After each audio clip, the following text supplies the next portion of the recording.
नमस्कार दोस्तों, स्वागत है आपका आज की बेहद बड़ी और ज़रूरी खबरों में। लेकिन खबर में आगे बढ़ने से पहले अगर आप भी भाजपा सरकार का विरोध करते हैं तो आप अभी इस वीडियो को लाइक कीजिए और इस लाल बटन को दबाकर चैनल को फ्री में सब्सक्राइब करके घंटी बजाइए और कमेंट में लिखें फेल बीजेपी। रुख करते हैं पहले खबर की तरफ। लालू प्रसाद ने जमानत के लिए झारखंड हाईकोर्ट में दायर की याचिका। जी हां दोस्तों, राष्ट्रीय जनता दल सुप्रीमो लालू प्रसाद यादव ने चारा घोटाले के चाईबासा कोषागार से अवैध निकासी के मामले में जमानत के लिए झारखंड हाईकोर्ट में याचिका दायर की है। लालू की ओर से दायर याचिका में कहा गया है कि इस मामले में उन्होंने आधी सजा काट ली है। वह diabetes, high blood pressure, heart की बीमारी, chronic kidney disease, fatty liver, perianal infection, hyperuricemia, kidney stone, fatty hepatitis और प्रोस्टेट जैसी बीमारियों से जूझ रहे हैं। इस वजह से उन्हें बिरसा मुंडा केंद्रीय कारा होटवार में ना रखकर रिम्स के पेइंग वार्ड में भर्ती कराया गया है। आधी सजा काट लेने और बीमार रहने के कारण उन्हें जमानत मिलनी चाहिए। जमानत याचिका में लालू प्रसाद ने सुप्रीम कोर्ट के उस आदेश का हवाला दिया गया है जिसमें कहा गया है कि आधी सजा काटने के बाद जमानत दी जा सकती है। लालू प्रसाद को सीबीआई की विशेष अदालत ने चाईबासा कोषागार से अवैध तरीके से 37.7 करोड़ और 33.67 करोड़ रुपए की अवैध निकासी के मामले में 5-5 साल की सजा सुनाई है। दोनों सजा साथ-साथ चल रही है। इस मामले में लालू प्रसाद 23 दिसंबर 2017 से जेल में हैं। बीमार होने की वजह से रिम्स के पेइंग वार्ड में भर्ती हैं। वहीं लालू की इस जमानत याचिका को बिहार चुनाव से जोड़कर भी देखा जा रहा है। इस साल अक्टूबर-नवंबर के महीने में बिहार विधानसभा चुनाव होना है। इसके लिए तैयारियां भी शुरू हो गई हैं। ऐसे में कहा जा रहा है कि लालू प्रसाद बिहार चुनाव को ध्यान में रखकर जमानत अर्जी दे रहे हैं। अगर उन्हें हाईकोर्ट से जमानत मिल जाती है तो जरूर ही उसका लाभ उनके पार्टी को होगा। रुख करते हैं अगली खबर की तरफ। जेल में बंद लालू यादव की सुरक्षा बढ़ाई गई, सिर्फ कुछ लोग ही मिल पाएंगे। जी हां दोस्तों, रांची ग्रामीण के एसपी नौशाद आलम ने कहा, हमें लालू प्रसाद यादव की सुरक्षा में कुछ खामियों की जानकारी मिली थी। आज मैं रिम्स में उसकी सुरक्षा के लिए तैनात पुलिस कर्मियों से मिला और निर्देश दिया ताकि यह सुनिश्चित किया जा सके कि कोई सुरक्षा चूक ना हो। जेल प्रशासन द्वारा अनुमति प्राप्त लोग ही उनसे मिल सकते हैं।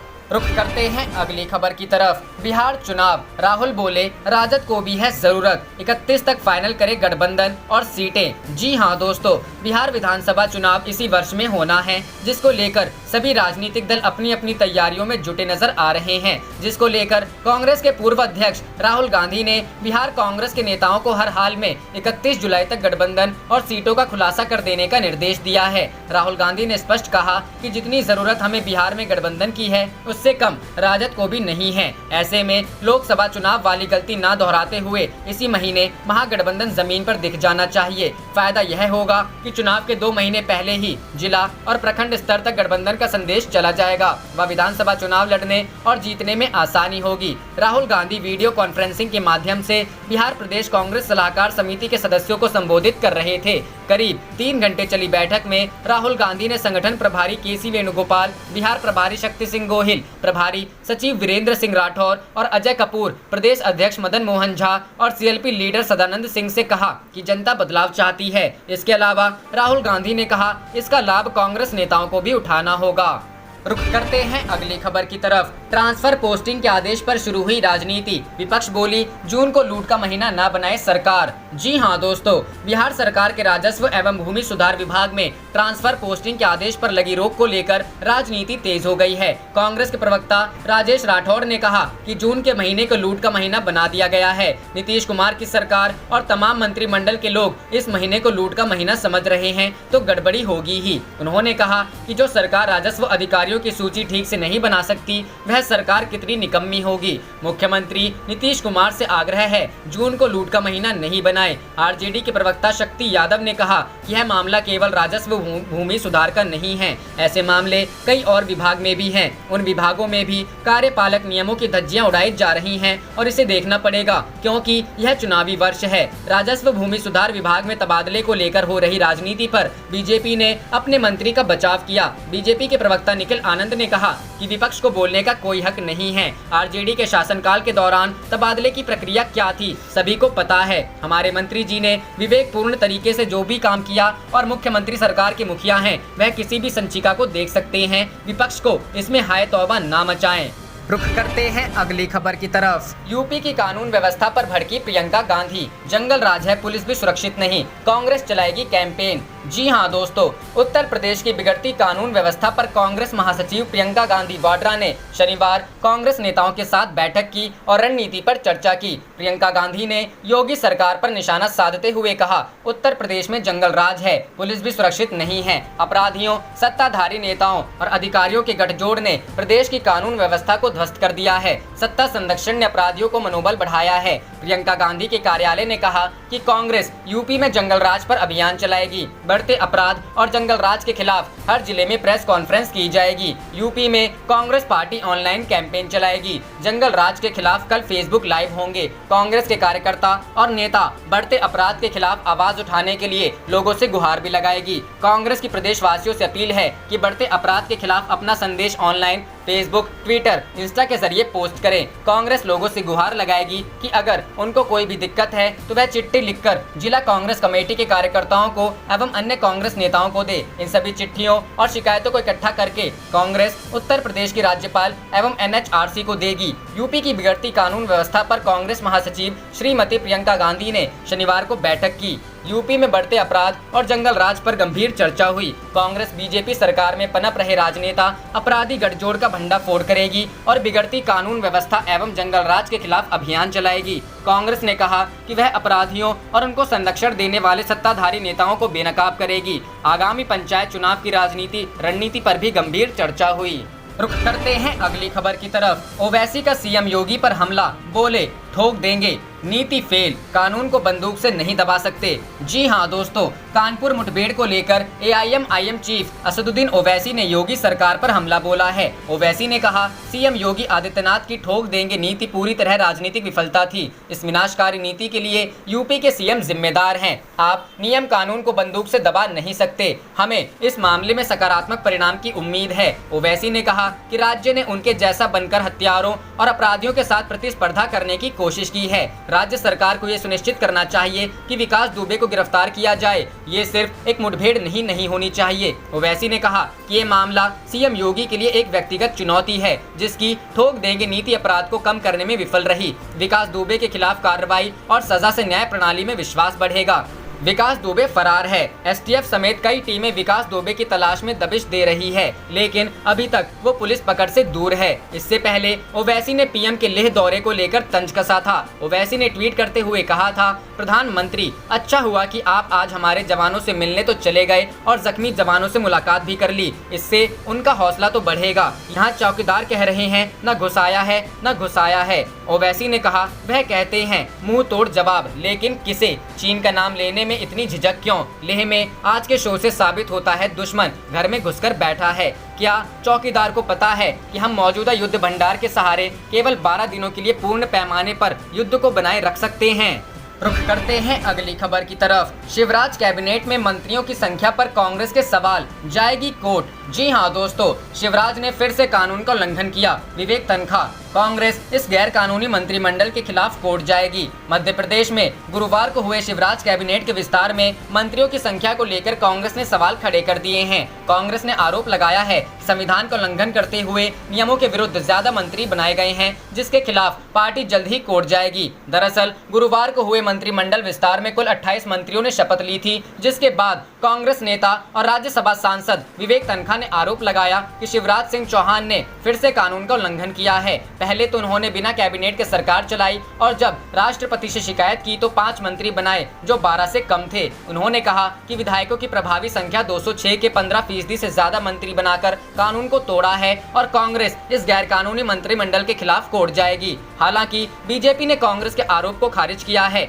मध्य प्रदेश विधानसभा की पूर्व अध्यक्ष सीताशरण शर्मा ने बताया है कि मंत्रियों की संख्या को लेकर कांग्रेस के आरोप में कोई संवैधानिक दम नहीं है, क्योंकि भारत के संविधान के 91वें संशोधन 2003 के अनुसार सदन की कुल संख्या के 15% मंत्री बनाए जा सकते हैं। सदन की वर्तमान सदस्य संख्या का उससे कोई लेना देना नहीं है। आपको बता दें कि मध्य प्रदेश विधानसभा में सदन की कुल संख्या 230 है और इसके 15% के हिसाब से मध्य प्रदेश में कैबिनेट सदस्यों की संख्या 34 तक हो सकती है और फिलहाल शिवराज कैबिनेट में मुख्यमंत्री को मिलाकर मंत्रियों की यही संख्या है।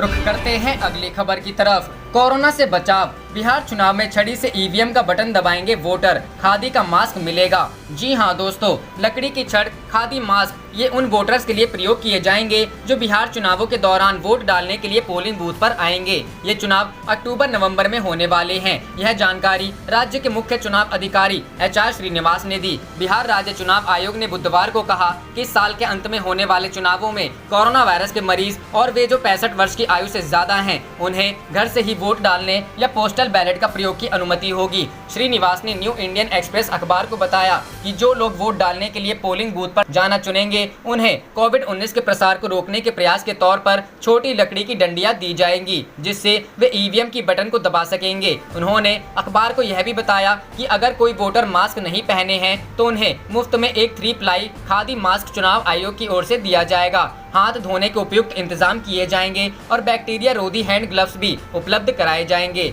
सामाजिक दूरी को लागू करने के लिए चुनाव आयोग के अधिकारी एक बार में एक पोलिंग बूथ पर 1000 लोगों को जाने की अनुमति देने के तरीकों पर काम कर रहे हैं। श्रीनिवास ने कहा कि बिहार में 45% नए पोलिंग बूथ बनाए जाएंगे, जिन्हें मतदाता सूची के आधार पर अंतिम रूप दिया जाएगा और यह सुनिश्चित किया जाएगा कि प्रत्येक 1000 लोगों पर कम से कम एक बूथ का निर्माण सुनिश्चित किया जाए।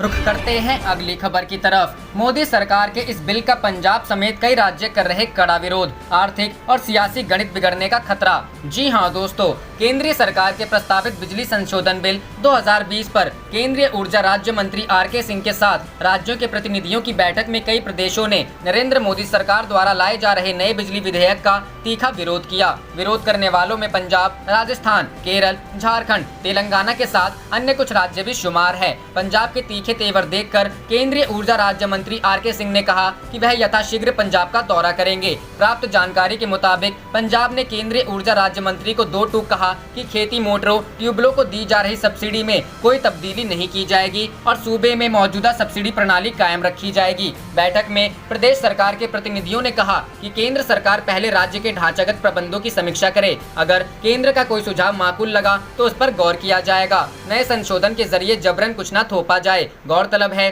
कि बिजली संशोधन बिल 2020 लागू होता है तो किसानों को दी जाने वाली मुफ्त बिजली सुविधा बंद हो जाएगी और एवज में सरकार किसानों के खातों में सब्सिडी भेजेगी। पंजाब में इस प्रस्तावित बिल का जबरदस्त विरोध हो रहा है। किसान संगठन, शिरोमणि अकाली दल और बीजेपी को छोड़कर तमाम सियासी दल और राज्य सरकार इस फार्मूले को विरोध में है। केंद्रीय ऊर्जा मंत्री के साथ बैठक में पंजाब के प्रतिनिधियों ने यह भी कहा कि संघीय ढांचे के लिए बिजली संशोधन बिल बेहद नुकसानदेह है और यह राज्यों की शक्तियां कम करने वाला कदम है। केंद्रीय ऊर्जा राज्य मंत्री RK सिंह ने कहा कि वह इस पूरे मामले पर चर्चा के लिए यथाशीघ्र पंजाब का दौरा करेंगे। पंजाब सरकार ने यह दलील भी रखी कि बिजली रेगुलेटरी कमीशन के चेयरपर्सन और सदस्यों की नियुक्ति राज्य सरकारों का विशेष अधिकार है, जबकि नया बिजली संशोधन विधेयक राज्यों से यह अधिकार छीनने का भी एक कवायद है। राज्य के प्रतिनिधियों ने कहा कि क्रॉस सब्सिडी का खात्मा पंजाब के लिए नागवार है। नए बिल से टैरिफ की मार पड़ेगी। जानकारी के अनुसार बैठक में आधा दर्जन के करीब राज्यों ने प्रस्तावित बिजली संशोधन बिल 2020 का कड़ा विरोध करते हुए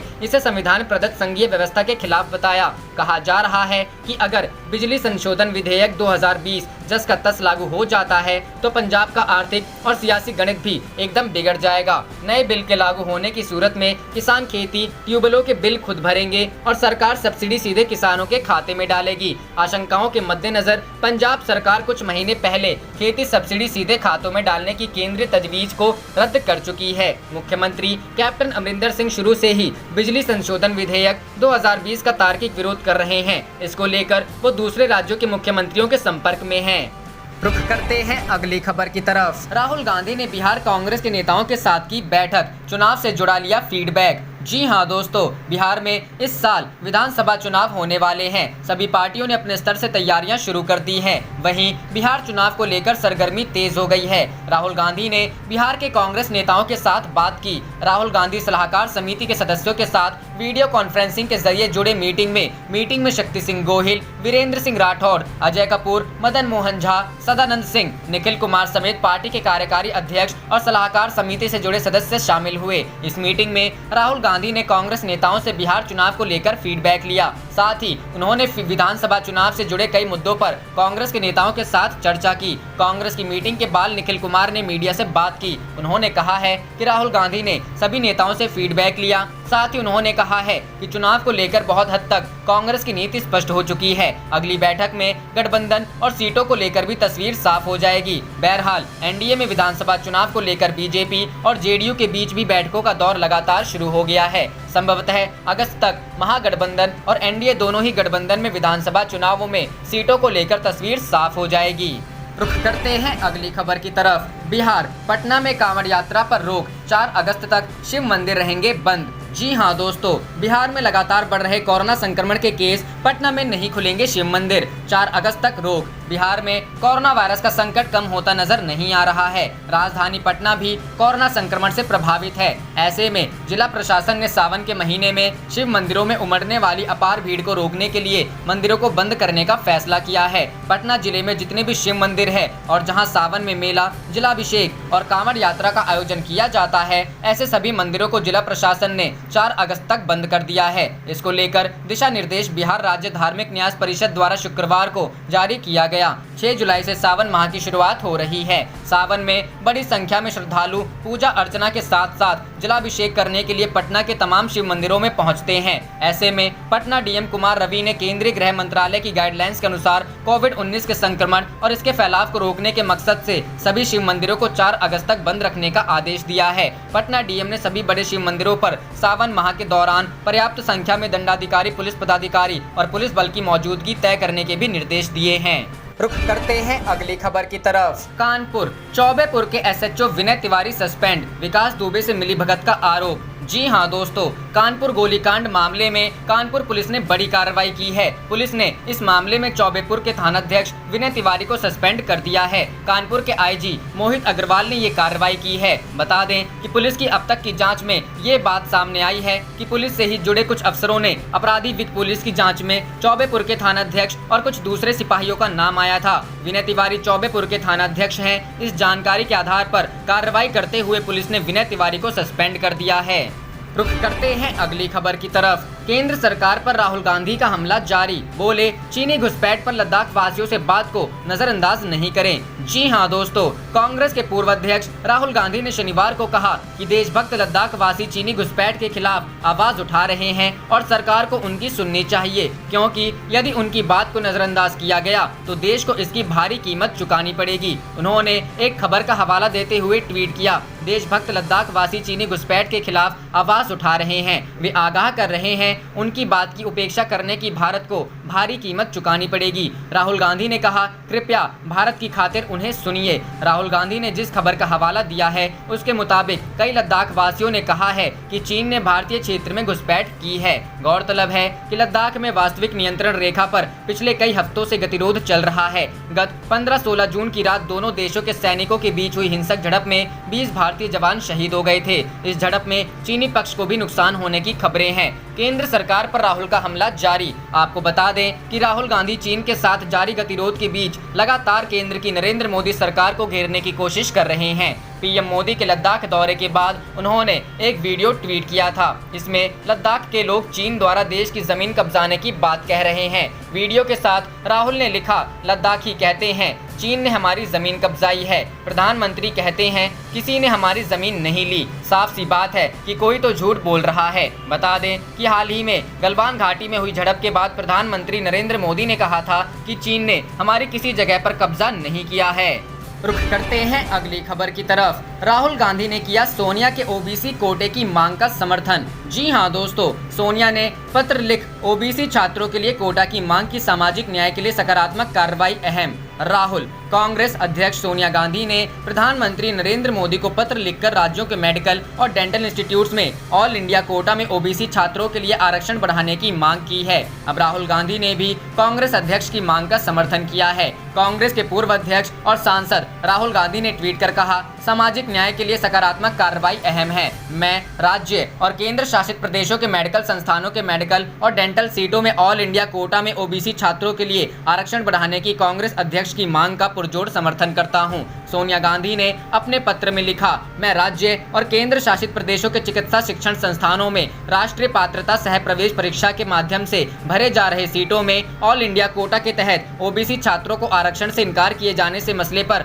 आपका ध्यान खींचना चाहती हूं। कांग्रेस अध्यक्ष ने कहा कि केंद्र और राज्य तथा केंद्र शासित प्रदेशों के चिकित्सा शिक्षण संस्थानों में ऑल इंडिया कोटा के तहत 15% अनुसूचित जाति, 7.5% अनुसूचित जनजाति और 10% आरक्षण आर्थिक रूप से कमजोर लोगों के लिए सीट आरक्षित है। हालांकि ओबीसी छात्रों के लिए अखिल भारतीय कोटा की व्यवस्था केंद्रीय संस्थानों में प्रतिबंधित है।